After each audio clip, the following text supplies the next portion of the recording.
सुगस कल के दिन वोडाफोन आइडिया लिमिटेड में हमने डिस्कस किया था कि इस वीक 26 ऑफ सितंबर आने से पहले तक जो हमारी पॉसिबिलिटी है वो 850 के रेजिस्टेंस से लेकर के 790 ये रेंज कहीं ना कहीं आपकी बनती है कंसोलिडेशन की अंटिल 26 ऑफ सितंबर। 26 सितंबर आपको पता ही है क्या चीजें हैं, लेकिन आज ओपनिंग सेशन में एक मोमेंटम मिला बट दिन के आखिर में जाते जाते 8.38 पर आपकी क्लोजिंग आई है, यानी 850 पर आपकी सेलिंग। एक पॉइंट आप लोगों का बहुत बार मुझे कमेंट बॉक्स में मिलता है कि यार वोडाफोन आइडिया ना चार्ट पर नहीं चलता तो बेवकूफों की तरह चार्ट मत लेकर के आया कर। ये पॉइंट आप लोगों का मुझे बहुत बार आता है, बट यस पिछले 5 सालों से लगातार मैंने वोडाफोन आइडिया पर काम किया है और मैंने आपके साथ कभी भी सिर्फ और सिर्फ चार्ट डिस्कस नहीं करे।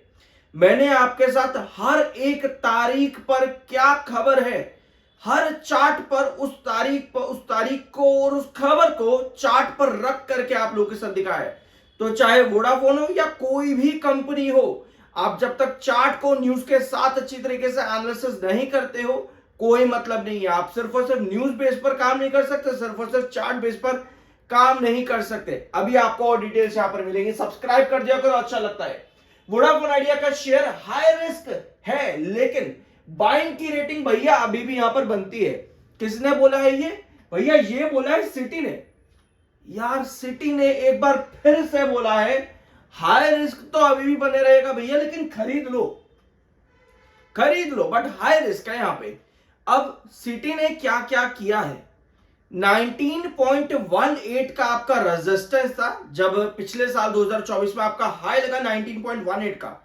सिटी का टारगेट था अराउंड 23 रुपीज पे। वोडाफोन आइडिया लिमिटेड का तब भी रेटिंग अच्छी खासी थी भैया, वोडाफोन आइडिया लिमिटेड में सिटी ने जो दी थी 23 के आसपास का टारगेट था। क्या मिला? कुछ भी नहीं। जब आप वोडाफोन आइडिया लिमिटेड में लगभग 9.40 के आसपास थे, सिटी का टारगेट था लगभग 13 रुपए का। क्या किया? 23 का टारगेट कट करके कर दिया 13 पे, आप 9.40 पर थे और आप गिर गए कहां पे? 6.60 पे। कुछ भी नहीं मिला। अब सिटी ने वही काम यहां पर करा है और जो लास्ट बार 13 का टारगेट दिया था ना उसको कट करके कर दिया है कितने पे? 10 पे। एक बार यहां पर लेते हो उस टारगेट को, कहां पर है? फिलहाल आप लोगों को मालूम पड़ ही चुका होगा कि सिटी ने 10 का टारगेट दिया है, वो दिखाने की शायद जरूरत है नहीं, अगर नहीं मिलता तो आपको मालूम ही होगा। ठीक है, 10 का ही टारगेट यहां पर दे रखा सिटी ने। ये रहा वोडाफोन आइडिया का टारगेट 10 रुपए होगा, बाय की रेटिंग है लेकिन हाई रिस्क है यहां पर। 18% अपसाइड पोटेंशियल। अरे भैया क्या करें, 19-18 पर आप 23 दे रहे थे, जब 9.40 पर था तब आप कितना? 13 दे रहे थे। अब हल्का भागता हुआ दिखा आज के सेशन के अंदर 8.80 जो भी आज के सेशन का हाई है जाता दिखा, आपने 10 कर दिया और फिर कह दे कि भैया हाई रिस्क तो है लेकिन बाय भी है। अरे भैया बहुत तरीके से समझना होता है चीजों को हमेशा। टीसीएस ने क्या किया यहां पर? AI driven business Vodafone idea को सपोर्ट करेगा टू ट्रांसफॉर्मेशन वोडाफोन आइडिया। ये एक अच्छी बात है और शायद 5 साल का पूरा ये डीलिंग यहां पर हुई है, पार्टनरशिप जो भी आप कह सकते हो। वोडाफोन आइडिया लिमिटेड 89.6 का एमएफआई जो कि बेरिश ओवरबोट है, 69.8 का आपका RSI neutral plus bearish technicals है। अब मैं आपके पास लेकर के आता हूं चार्ट। हम क्या कर रहे हैं पिछले 5 साल से, यहां पर अगर आप पिछले 4-5 दिनों से भी चैनल पर रेगुलर हो, सब्सक्राइब कर दिया करो, अच्छा लगता है। हम डिस्कस करते हैं चार्ट पर चीजें न्यूज को रख करके। आपको पता है कि जब भी वोडाफोन आइडिया लिमिटेड 6.60 पर आ रहा है, 6.60 पर जब भी आ रहा है आपको बार बार रिवर्सल मिल रहे हैं सिंस नवंबर 2024।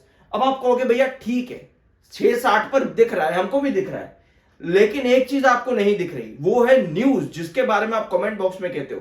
अब जब बात करते हैं न्यूज की, आपको समझ में आता है कि हर न्यूज आपके पास 6.60 पर ही आ रही है। अब मैं आपको न्यूज पढ़ पढ़ के बताऊंगा नहीं यहां पर, क्योंकि अगर आप रेगुलर हो आपको पता है, लेकिन अगर आप नए हो तो आप खुद जाकर के डेट्स चेक कर लेना और खबरें चेक कर लेना वोडाफोन आइडिया के रिगार्डिंग। फिर चाहे वो फंड रेज के रूमर्स रहे हो या फिर कंपनी के सरकार कुछ डिसीजन लेगी, जो कि रिसेंटली आया था अभी कितना अराउंड 7.20 के आसपास आया था, ठीक है, तब आपको ये रन देखने को मिला। फिर बाद में जैसे ही सुप्रीम कोर्ट की खबर आई आप यहां पर 7.60 से एक बड़ा रिवर्सल लेकर के गए। याद है ये सब चीजें? नहीं याद है कोई दिक्कत नहीं, अब याद आ जाएंगी, ठीक है। बट एक चीज और सुनो, वोडाफोन आइडिया न्यूज और चार्ट दोनों मिलाकर के काम कर रहा है, लेकिन 6.60 पर आपकी जब भी फॉल आई है ना 6.60 के नीचे, जैसे रिसेंट टाइम के अंदर अगस्त के महीने में आप यहां पर गिर गए थे अराउंड 6.20 के आसपास।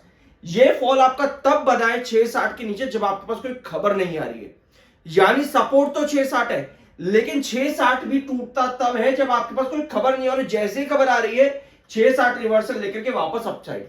अब ध्यान से सुनो, हमने डिस्कस किया था कि 19 सितंबर से पहले तक आपकी पॉसिबिलिटी क्या है, 8.20 की, 8.20 की आपकी पॉसिबिलिटी है 19 सितंबर की, आपको दिखा भी।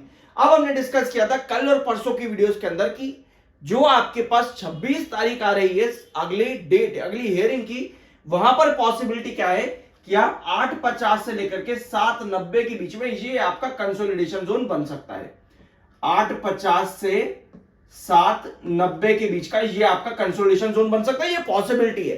अब आज का सेशन आप यहां पर देखो, ये है आज का सेशन और कल का सेशन, ये देखो यहां पे आपको नजर आ रहा है ये 8.50 का रेजिस्टेंस है भैया, ये 8.50 का रेजिस्टेंस है, सेलिंग आपको दिख रही है।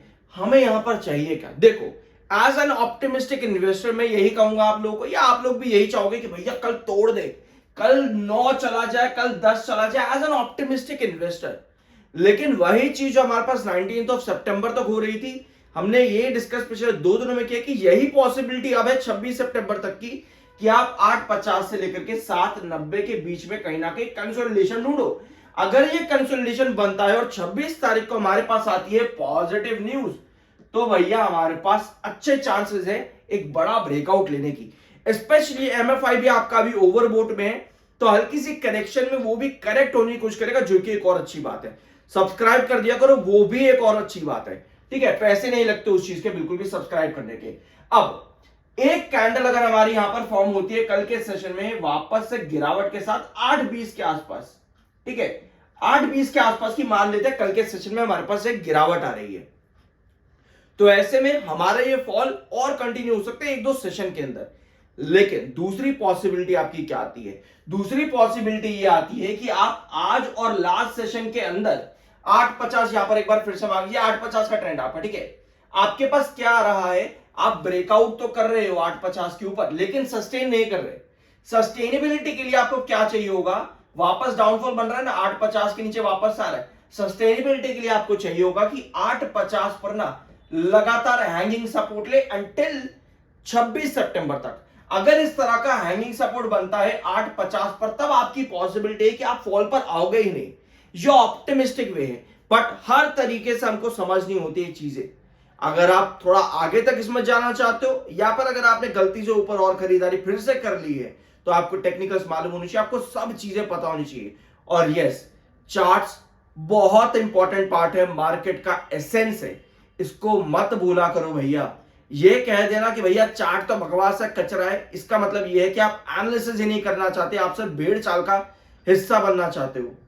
खबरें अपनी जगह काम करेंगी, चार्ट्स पर खबरें रख करके देखोगे आपको पता चलेगा, वरना 8.50 आज के दिन ब्रेकआउट हो जाता, 9 भी मिल जाता, 9.40 भी मिल जाता, जो कि नेक्स्ट रेजिस्टेंस आता है 8.50 के बाद में 9.40, वो भी मिल जाता। बट जब तक चार्ट्स पर रेजिस्टेंस मार्क करके नहीं समझोगे, न्यूज क्या कब कैसे आ रही है वो नहीं समझोगे, टेक्निकल नहीं समझोगे, तब तक कोई फायदा नहीं है। सब्सक्राइब जरूर कर देना, बाय सेल की कोई रिकमेंडेशन नहीं। आई होप कि वीडियो आपको पसंद आएगा, मिलता है अगले वीडियो में।